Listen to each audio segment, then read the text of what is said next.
नमस्कार दोस्तों, मैं प्रशांत भाटी जेएसबी कोचिंग सेंटर से आज आपके लिए एसएससी जीडी और एनटीपीसी के प्रीवियस पेपर लाए 2023 के और 20 की। तो वीडियो को शेयर करना और चैनल को सब्सक्राइब करना है। यहाँ पर प्रश्न नंबर 1 देखिए, आपसे बोला है कि 7, 5, 3 के चौथे समानुपाती 7 और 13 के तीसरे समानुपाती के बीच का अनुपात क्या होगा। ऑप्शन दिए 15:169, 75:448, 25:21, 21:25।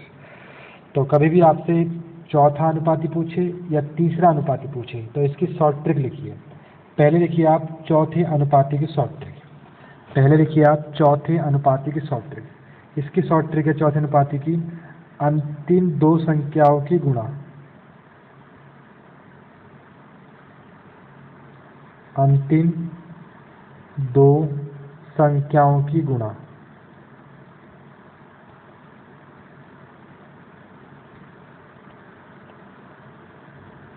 बटे प्रथम संख्या।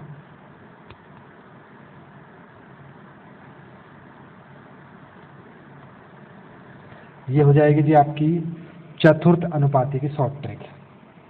अगर चतुर्थ अनुपाती पूछे कभी भी, अंतिम दो संख्याओं की गुणा बटे प्रथम संख्या, तो निकालिए चतुर्थ अनुपाती। अंतिम दो संख्या गुणा करिए, तो अंतिम दो संख्या है जी आपके यहाँ पर 5 गुणा 3 और बटे 7। ठीक है जी। उसके बाद आ जाते हैं यहाँ पर तृतीय अनुपाती। अब इसकी ट्रिक लिखिए, यहाँ से आगे मैं मिटा रहा हूँ।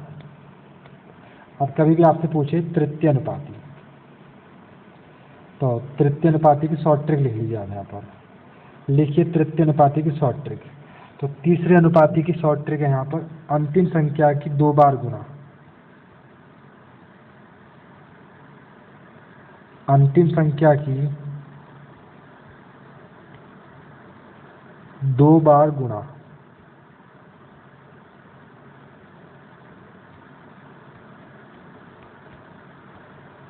बटे प्रथम संख्या।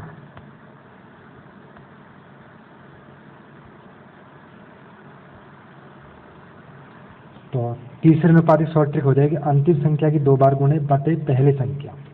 तो अंतिम संख्या की 2 बार गुणा कर दो यहाँ पर। अंतिम संख्या है आपकी 13 गुणा 13 बटे पहली संख्या। ठीक है जी। तो अनुपात में काट दो आप यहाँ पर।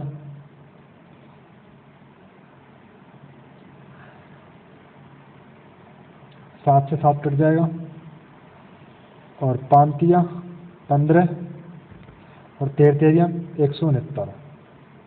तो इसका आंसर आ जाएगा यहाँ पर 15:169। दोबारा देख लो एक बार यहाँ पर मिटा रहा हूँ यहाँ पर।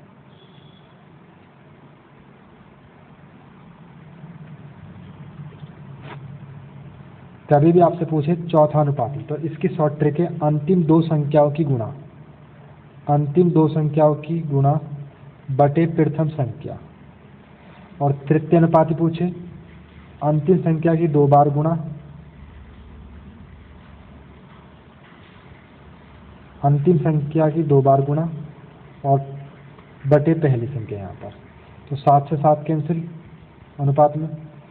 5 तिया 15 और 13 तेरिया 169। ये इसका आंसर आ जाएगा, विकल्प नंबर 1।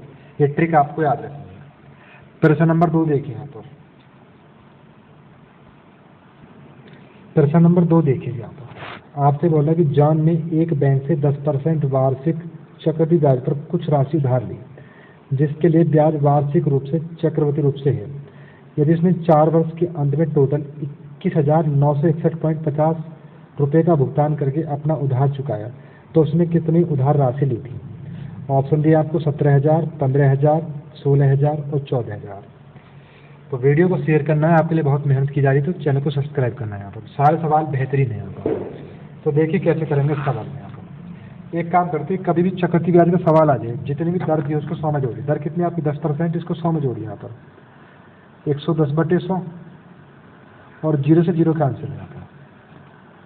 तो नीचे वाला तो हो जाएगा जी आपका मूलधन राशि, यानी कि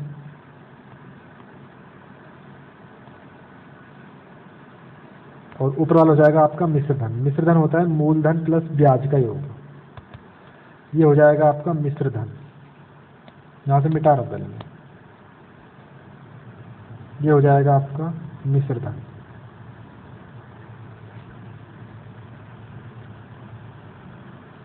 मैंने आपको बताया जितनी दर उसको 100 में जोड़, दर कितनी आपकी 10% तो 100 में जोड़िए, 110/100। तो नीचे वाला तो हो जाएगी आपकी राशि और ऊपर वाला हो जाएगा जी आपका मिश्र धन।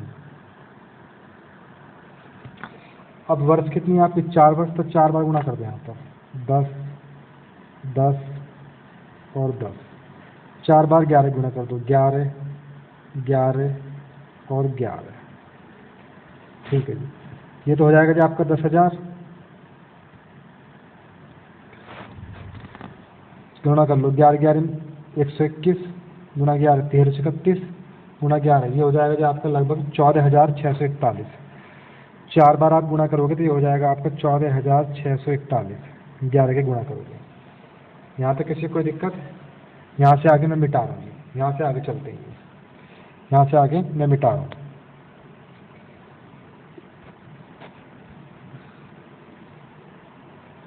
तो राशि तो आ गई आपकी 10,000 और मिश्र धन आ गया आपका 14,641। अब यहाँ पर क्या दिया है? वो कह रहा 21,961.50 रुपये भुगतान करता है, यानी कि मिश्र धन दिया है यहाँ पर। वो कह रहा मिश्र धन दिया है आपको यहाँ पर 21,961.50।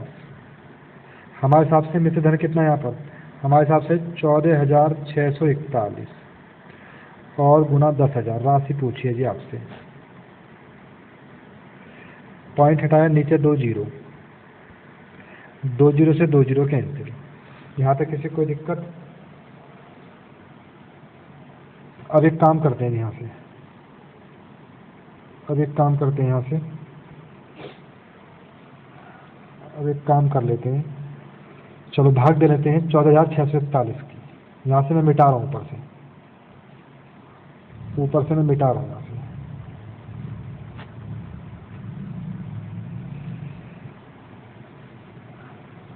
अब आप भाग दे लो यहाँ पर,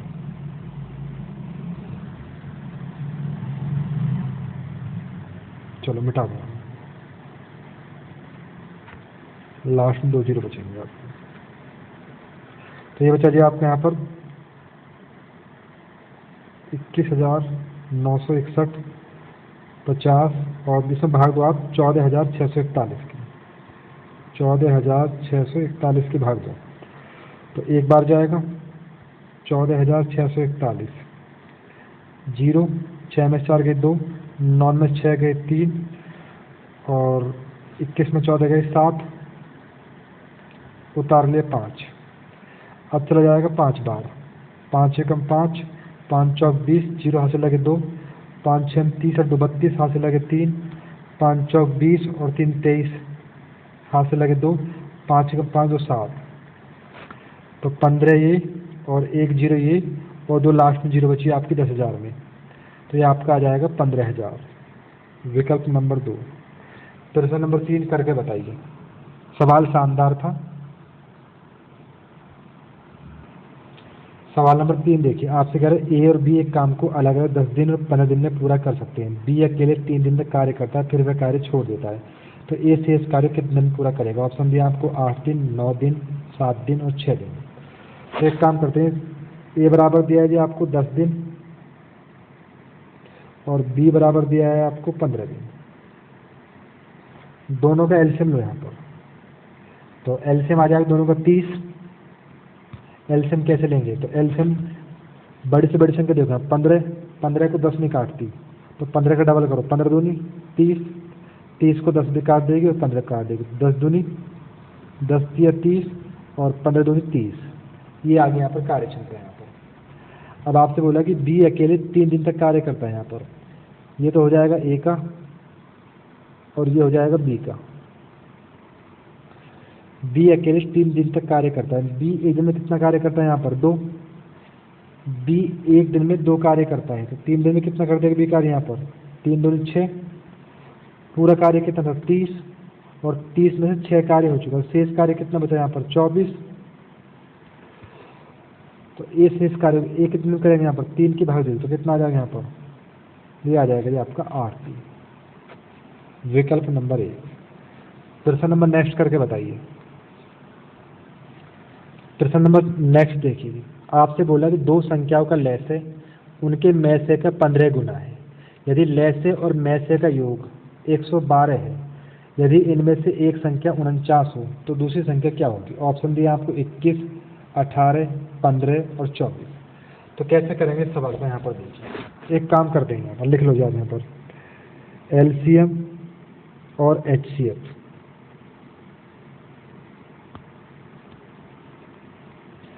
आपसे बोला कि दो संख्याओं का लैसे उसके मैसे का 15 गुना है। तो मैसे मुझे पता नहीं, मैंने x मान लिया यहाँ पर।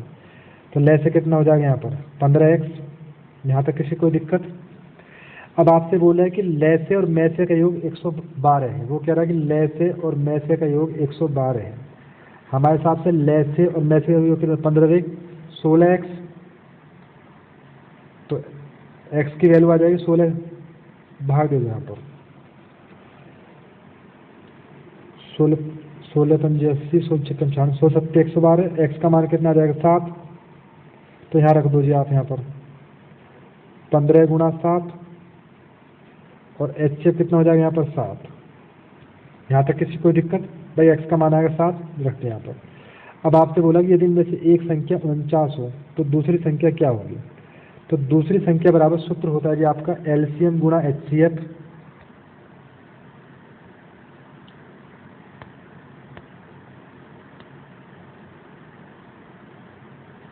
बटे पहली संख्या।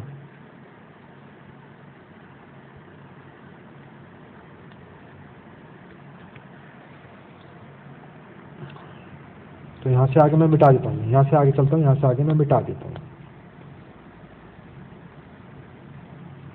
दूसरी संख्या बराबर होता है आपका LCM गुणा HCF बटे पहली संख्या। तो LCM कितना है जी आपका यहाँ पर? तो LCM है जी आपका 15 गुणा 7, HCF कितना आपका 7 बटे पहली संख्या कितनी है आपकी? 49। 7 सत्ते 49 से 49 कैंसिल, तो दूसरी संख्या कितनी आ जाएगी आपके यहाँ पर? 15। सवाल बेहतरीन था। प्रश्न नंबर 5 करके बताइए। सवाल देखिए, आपसे बोला कि एक बेलनाकार टैंक की क्षमता 56 से 32 मीटर की क्यूब है। यदि इसके आधार का व्यास 16 मीटर है तो इसकी गहराई ज्ञात कीजिए। गहराई होती है आपकी h। ऑप्शन दिया आपको 32 मीटर, 28 मीटर, 34 मीटर और 30 मीटर। तो पहले बेलन के आप सूत्र लिख लो यहाँ पर। कभी भी आपसे पूछे बेलन का आयतन, तो आयतन का सूत्र होता है यहाँ पर, बेलन के आयतन का सूत्र होता है जी आपका πr²h, πr²h। तो क्षमता होती है जी आपकी 5632, क्षमता आयतन थी यहाँ पर। तो आयतन कितना दिया आपको यहाँ पर? 5632 बराबर पाई का मान कितना होता है हमेशा? 22/7। अब आधार का व्यास दिया है 16, तो त्रिज्या कितनी हो जाएगी? आधी से 8, 8 गुणा 8। आपसे क्या पूछा है? गहराई। गहराई होती है आपकी h। यहाँ से निकाल लेते हैं, 8 से काट लो, 8 एकम 8, 8 सत्ते 56, न जाने के 0, 8 चौक 32, फिर काट लो 8 से, 8 एकम 8, 8 बट्टू 64, कितने बचे आपके? 6,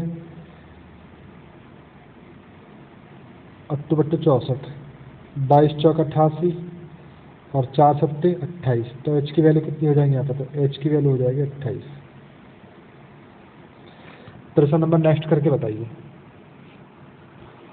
प्रश्न नंबर नेक्स्ट देखिए, आपसे बोला कि एक सही 1/2 वर्ष के लिए 8% प्रति वर्ष की दर से एक निश्चित राशि के लिए चक्रवृद्धि ब्याज और साधारण ब्याज के बीच का अंतर 228 रुपये है। चक्रवृद्धि ब्याज अर्धवार्षिक रूप से संयोजित किया जाता है और साधारण ब्याज की गणना वार्षिक रूप से की जाती है। राशि क्या होगी? ऑप्शन दिया आपको 46,531, 46,900, 47,000 और 46,875। सवाल बेहतरीन। तो कैसे करेंगे यहाँ पर? तो एक काम करते हैं, यहाँ पर पहले आपको चक्रवृद्धि ब्याज दिया जाए आपको अर्धवार्षिक। तो कभी भी आपको चक्रवृद्धि ब्याज दिया हो अर्धवार्षिक, तो एक काम करते हैं, जितना भी दर दिया है उसको तो करेंगे हमेशा 4 से भाग, सॉरी छमाही दे हो तो 2 से भाग करेंगे यहाँ पर। छमाही दे हो तो 2 से भाग करेंगे यहाँ पर। यदि छमाही दे हो तो दर में तो करेंगे 2 से भाग। तो दर कितनी होगी? दर होगी आपकी 4%। और समय में करेंगे 2 से गुणा, तो समय कितना है जी आपका? 1.5 वर्ष। 1.5 वर्ष को लिख सकता हूँ 3/2। तो ये तो आ गई दर आपकी 4%। और वर्ष कितनी आ गई यहाँ पर? वर्ष आ गई आपकी 3। ये वाली बात समझ में आई नहीं आई? यदि चक्रवृद्धि ब्याज छमाही हो तो दर में तो करेंगे 2 से भाग और समय में करेंगे 2 से गुणा। यदि तिमाही हो चक्रवृद्धि ब्याज तो दर में करेंगे 4 से भाग और समय में करेंगे 4 से गुणा। यहाँ तक किसी कोई दिक्कत? दर आ गई आपकी 4% और वर्ष आ गए 3। यहाँ से आगे चलता हूँ मैं, मिटा रहा हूँ यहाँ से।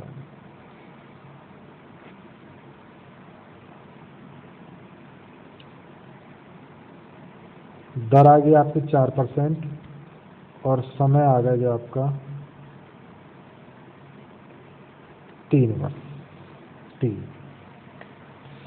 कभी भी आपको चक्रवृद्धि ब्याज और साधारण ब्याज बीच का अंतर दिया हो और आपसे राशि पूछे और 3 वर्ष दी हो तो इसकी शॉर्ट ट्रिक लिख लीजिए यहाँ पर। अगर चक्रवृद्धि ब्याज और साधारण ब्याज बीच का अंतर दिया हो और आपसे राशि पूछे तो इसकी शॉर्ट ट्रिक लिख लो अब 3 वर्ष के लिए। अगर 2 वर्ष के लिए आ जाए तो पहले 2 वर्ष के लिए लिख लो। अगर 2 वर्ष के लिए हो तो 2 वर्ष के लिए शॉर्ट ट्रिक है इसकी, राशि बराबर राशि गुणा 100/दर पूरे का स्क्वायर। ये तो है केवल 2 वर्ष के लिए। अगर आपको चक्रवृद्धि ब्याज साधारण ब्याज के बीच का अंतर दिया हो, आपसे राशि पूछे, दर पूछे, देखिए चित्र देखिए एक बार, दोबारा देखते हैं। अगर आपको चक्रवृद्धि ब्याज साधारण ब्याज के बीच का अंतर दिया हो और आपसे राशि पूछे, पहले लिखते हैं 2 वर्ष के लिए, तो 2 वर्ष के लिए लिखना चाहिए आपको राशि बराबर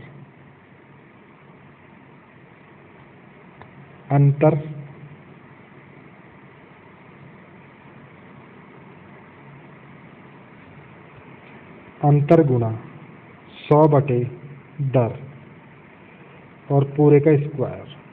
ये तो 2 वर्ष के लिए। अगर आपको चक्रवृद्धि ब्याज और साधारण ब्याज का दिया हो तो ये है 2 वर्ष के लिए। ये है 2 वर्ष के लिए आपको। आप यहाँ से राशि निकाल सकते हो, अंतर निकाल सकते हो, दर निकाल सकते हो। लेकिन यहाँ पर कितनी आगे समय आपका? यहाँ पर समय आ गया आपका 3 वर्ष। अगर 3 वर्ष का निकालना हो तो इसकी शॉर्ट ट्रिक लिख लेना। अगर 3 वर्ष का भी निकालना हो तो ये मिटा रहा हूँ मैं। अगर आपको 3 वर्ष का भी निकालना हो तो 3 वर्ष के लिए आ जाएगा जी आपका यहाँ पर राशि बराबर अंतर गुणा 100/दर पूरे का स्क्वायर 100/300 प्लस दर। ये आपकी यहाँ से आगे हो जाएगा आपका 3 वर्ष का। ठीक है जी। अगर 3 वर्ष का पूछे तो आपको ये लाइन और ऐड कर देनी है। अगर 2 वर्ष का पूछे तो यहाँ तक लगाना। अब यहाँ से आगे मैं चलता हूँ, यहाँ से आगे मिटा देता हूँ। दर आ गई आपकी 4% और समय आ गया था आपका 3 वर्ष। तो 3 वर्ष का निकालते हैं यहाँ पर। यहाँ से आगे मिटा देता हूँ। तो देखिए अंतर कितना दिया जाए आपको? अंतर दिया है आपको 228। 100 गुणा 100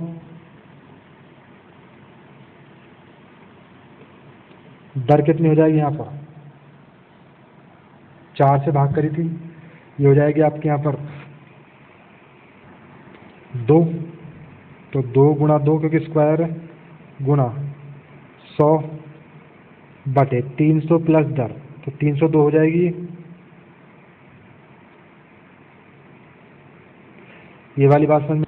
तो कर लो यहाँ पर 2 दूनी 4, 4 से काट लो इसको 25 बार। ठीक है जी।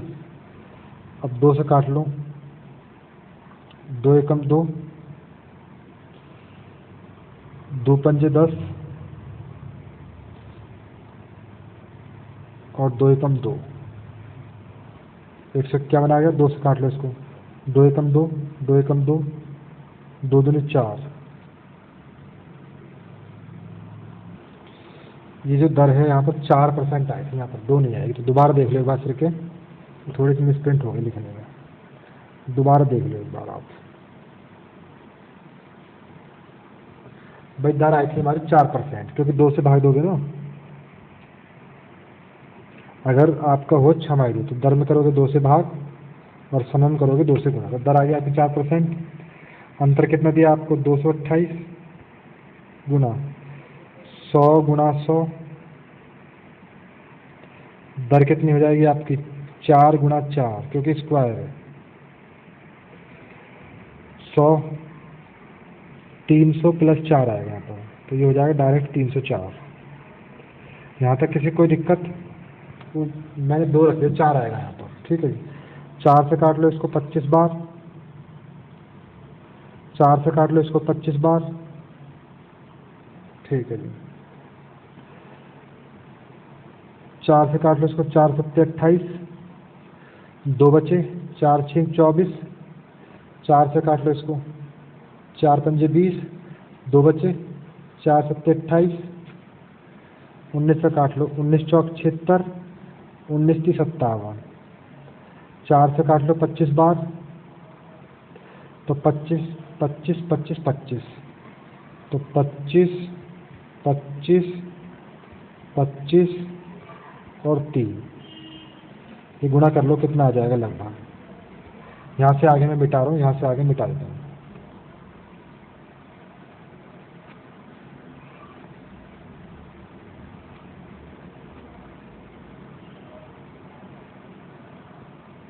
तो 25 25 हम 625 और 25 की 75, यहाँ से आप गुणा कर लेना, इसका आंसर आ जाएगा। प्रश्न नंबर नेक्स्ट करके बताइए। प्रश्न नंबर 7 देखिए, आपसे कह रहा है कि बीमारी की वजह से एक व्यक्ति का भार 1 महीने में 80 किलोग्राम से घटकर 64 किलोग्राम हो गया, तो व्यक्ति के भार में कितने % कमी हुई? 20%, 24%, 14%, 16%। तो देखो कैसे करेंगे सवाल को। 80 किलोग्राम से 64 हो गया, तो कितना घटा यहाँ पर? 16, और जहाँ से कमी हुई उसको लेंगे हमसे नीचे, 80 और गुणा 100, 16 कम 16, 16 पंजे 80, 5 से कितनी गया यहाँ पर? 20 बार, 20% इसका आंसर हो जाएगा। प्रश्न नंबर नेक्स्ट करके बताइए। सवाल नंबर नेक्स्ट देखिए, आपसे कह रहे हैं एक दुकानदार 12% के लाभ पर सामान बेचता है और वास्तविक वजन से 15% कम वजन को उपयोग में लाता है, तो उसका कुल प्रतिशत कितना होगा? यहाँ पर ऑप्शन दिए 25.80, 28.75, 30.24 और 31.76%। तो कैसे करेंगे सवाल में? यहाँ पर देखिए, मैंने मानो कोई वस्तु 100 की थी यहाँ पर और 12% के लाभ पर बेचती, तो कितने बेच दी यहाँ पर? 112, और वास्तविक वजन से 15% कम में उपयोग करी, तो कितना? 100 था यहाँ पर, 15% कम में करी, तो कितना हो जाएगा यहाँ पर? 85। तो कुल लाभ कितने गए? 85 से 112 तक कुल लाभ कितना हुआ लगभग? तो 85, 1500 और 12, 27 का। और लाभ कहाँ से लेना आपको? 85 से और गुणा 100, 5 से काटो 17 बार, 5 से काटो 20 बार, 27 54, 540, 540 बटे 17,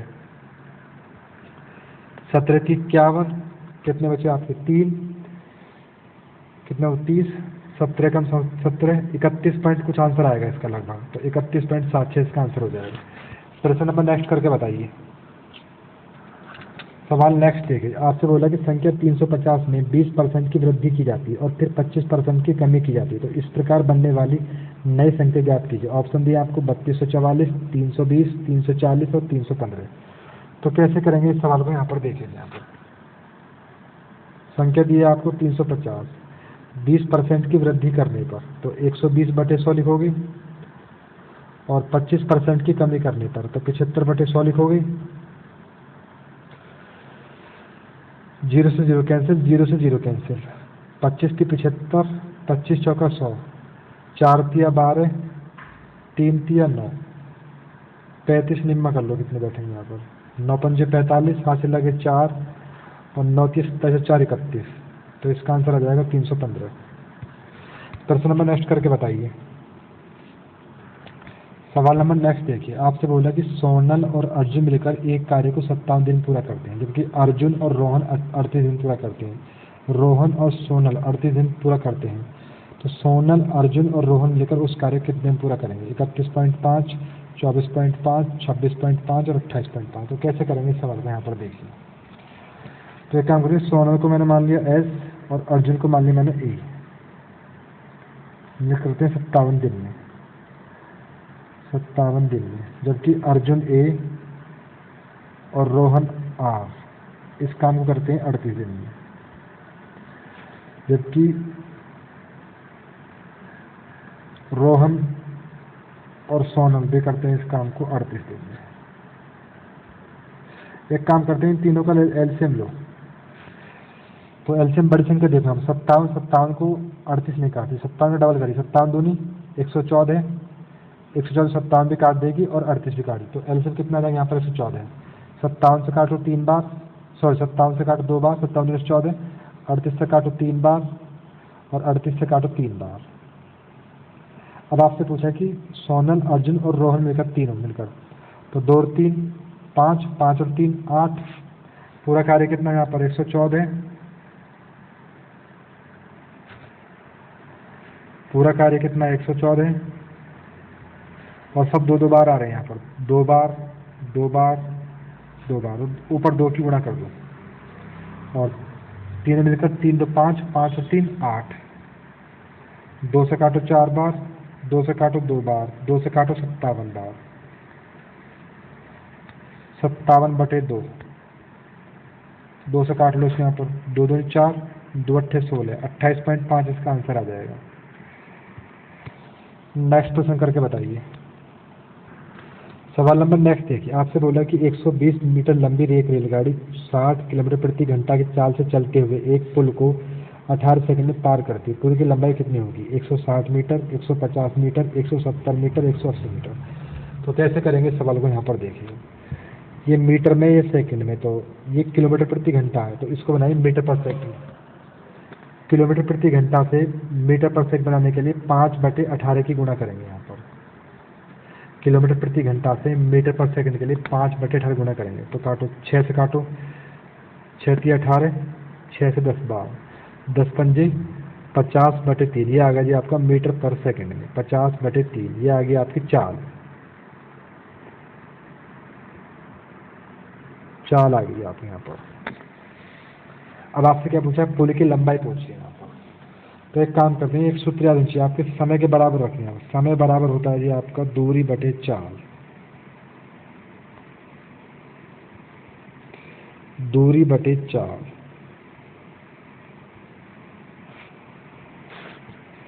समय बराबर होता है आपका दूरी बटे चाल। समय कितना दिया जाए आपको? 18 सेकंड, बराबर 120 मीटर लंबी रेलगाड़ी है। समय बराबर होगा दूरी बटे चाल। समय कितना दिया आपको? 18 सेकंड। दूरी 120 मीटर लंबी रेलगाड़ी है। पुल की लंबाई पता नहीं, जितने पुल को पार कर रही है, एल मान ली। चाल कितनी? चाल आपकी मीटर में होगी 50/3, 3 चला जाएगा आपका ऊपर, 3 से काट लो 6 बार, 50 छिक्का कर लो, 5 6 30, 300, बराबर 120 प्लस एल। यहाँ से पुल की लंबाई आ जाएगी, तो 300 में से आप 120 घटा दो, तो कितना बचेगा आपको? ये बचेगा जो आपको 180 मीटर। इसका आंसर आ जाएगा। प्रश्न नंबर नेक्स्ट करके बताइए।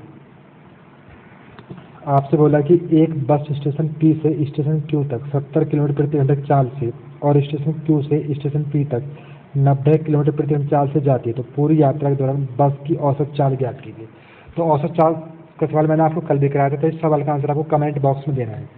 80.25, 82.35, 78.75, 75.78। इस सवाल का आंसर आपको कमेंट बॉक्स में देना है। ये मैंने आपको कल भी कराया था वीडियो में। प्रश्न नंबर नेक्स्ट करके बताइए। सवाल देख, टेबल फैन को 2827.06 में बेचने पर इसे 2230 रुपये में बेचने पर होने वाले हानि से 14% अधिक लाभ मिलता है। यदि इसे 14% लाभ में प्राप्त करने के लिए इसका विक्रय मूल्य होगा। ऑप्शन दिए आपको 3045, 2860.26, 2844.50 या 2890। इस सवाल का भी आपको आंसर कमेंट बॉक्स में देना है, इसको कल कराऊंगा यहाँ पर। तो बताना सवाल कैसे लगे, वीडियो को शेयर करें और चैनल को सब्सक्राइब करें। आज के इतना ही काफ़ी है।